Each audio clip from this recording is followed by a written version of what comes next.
Hello, everyone. My name is Monique Hawks, and this week we'll be talking about challenges for technology leadership using the 2024 Driving K through 12 Innovation Framework. The K through 12 Innovation Framework is based in three different sections. The first being hurdles, which are barriers, accelerators, seen as megatrends, and tech enablers, which are tools.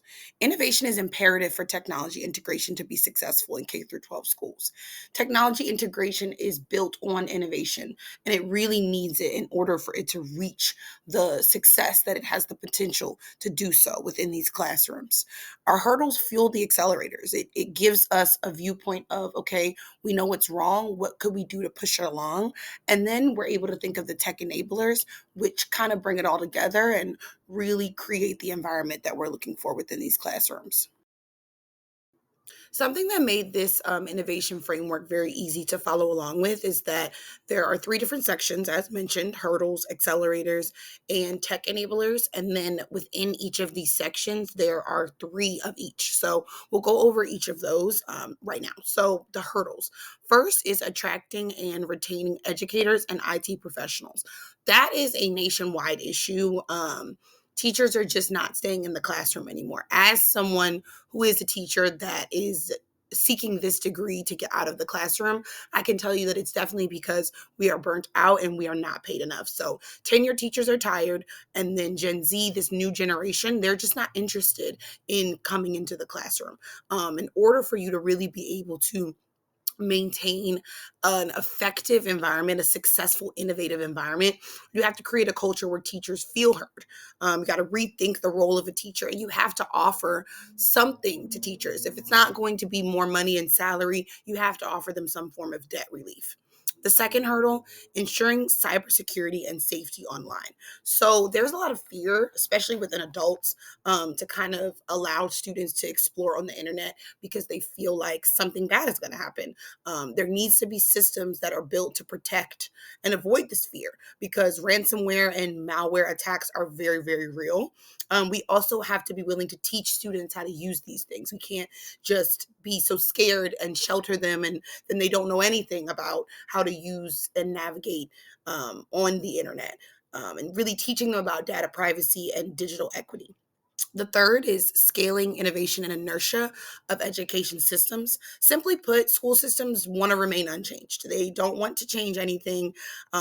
They don't really want to take the time to figure out what meaningful technology integration is.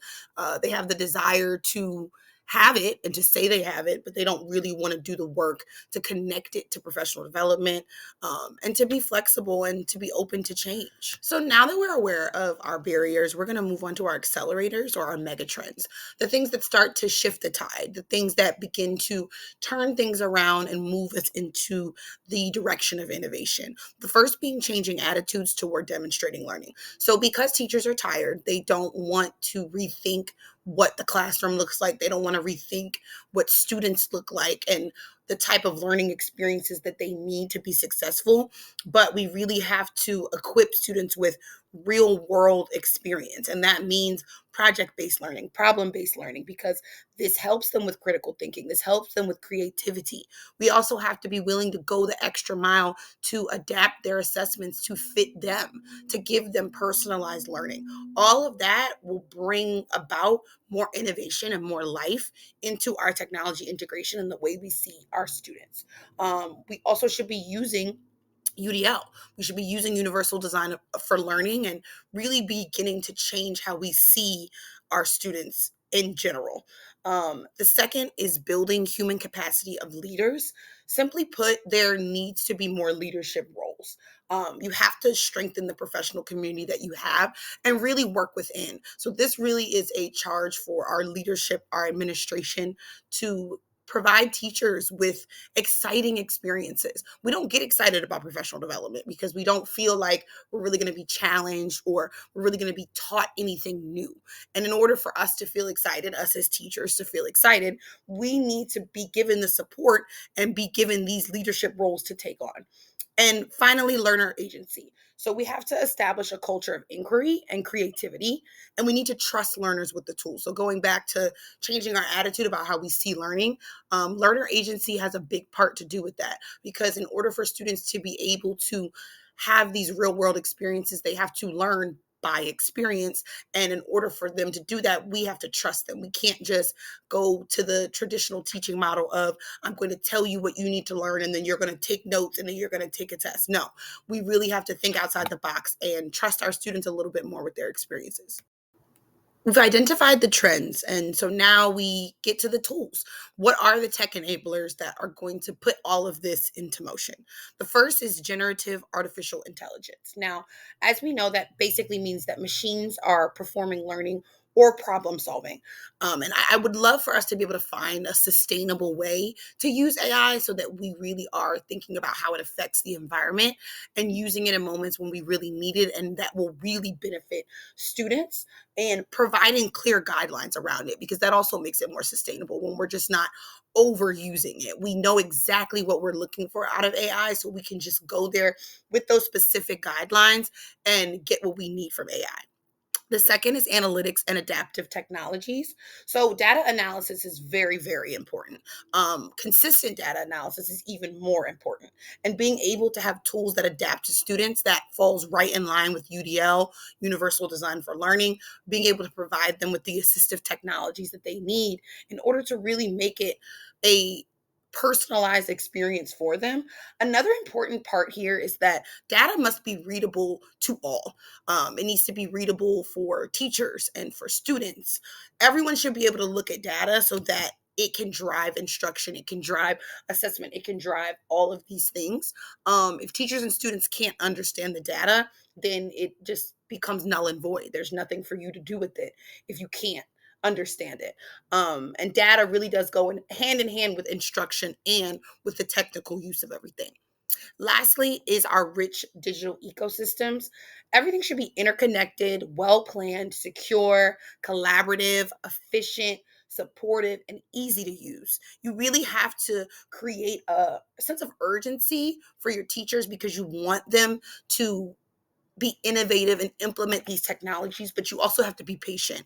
And that's a sweet spot that sometimes, it's hard to fall into, to really give your teachers the tools they need, but also make them kind of have that urgency so that students are getting access to these tools as soon as possible.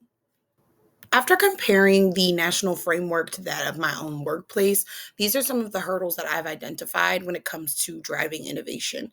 We do struggle with educator retention. The main reason because teaching simply doesn't pay enough, and my charter network is one of the lowest paid in the city. But in my workplace specifically, there are a lot of people who have showed a lot of loyalty to that workplace, but it's not always given back to them, especially in the form of like listening to our feedback. Like, they have asked us for our feedback on a lot of things, technology integration being one of them, but it seems as if they take the feedback but they don't apply it. And then they don't provide us with a personalized path, so we're left to our own devices as far as our professional development is concerned.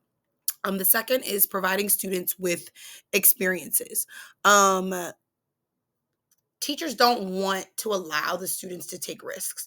There are a lot of websites that are blocked on our students' computers, a lot of which we don't even have control of as teachers, that the administration and the CEO, they decide what is blocked on our students' computers. So I feel like that limits what we are even able to do when it comes to research, because like YouTube is blocked. And I understand that, because there are things on YouTube that kids don't need to see, but YouTube is a vast resource for videos. And so it makes it very difficult to be able to embed that into your lessons when students aren't able to access YouTube on their own. It just kind of shows our students that we don't trust them. We don't trust them to take risks. We don't trust them to do the right thing on the computer. There is a lack of trust. Finally, they're stubborn to change. They really don't want to add on any form of true technology integration. They want to say that there's a 1-to-1 Chromebook ratio, but the budget doesn't really reflect wanting to push the needle on that. Besides just having Chromebooks for everybody, What are you doing with those Chromebooks? What experiences are you providing on those Chromebooks? There's so much more that we could be doing with our technology budget, but it's the just accelerators that I feel are applicable enough to my workplace would first be to provide those real world demonstrations for students. I definitely think that it's possible within the realm of what my school expects to give them more hands on learning so that they can work on their critical thinking and their problem solving and all of these things. My school's mission includes Montessori, and Montessori is based in real world experiences. I believe that if we marry Montessori with technology integration, that would really provide the innovation for our students or our learners and what they genuinely need. I also think that universal design for learning should be a requirement. I don't believe that it's included in our teacher rubric and in what teachers are graded on for what they provide to students, but I believe that that should be a requirement so that we know that we're providing students with a personalized path. The second is to create leadership roles. There are a lot of teachers in my building that are doing amazing with technology integration. They're using virtual reality, they're using blended learning, they're using project based learning, they're doing all of these things. But no one ever really finds out about it because my school doesn't prioritize creating leadership roles where these teachers will be able to showcase what they're doing, to be able to provide tips and tricks to other teachers who are trying to start with some technology integration. And even if it is just starting small, they can provide that for them. There also needs to be more room in the budget.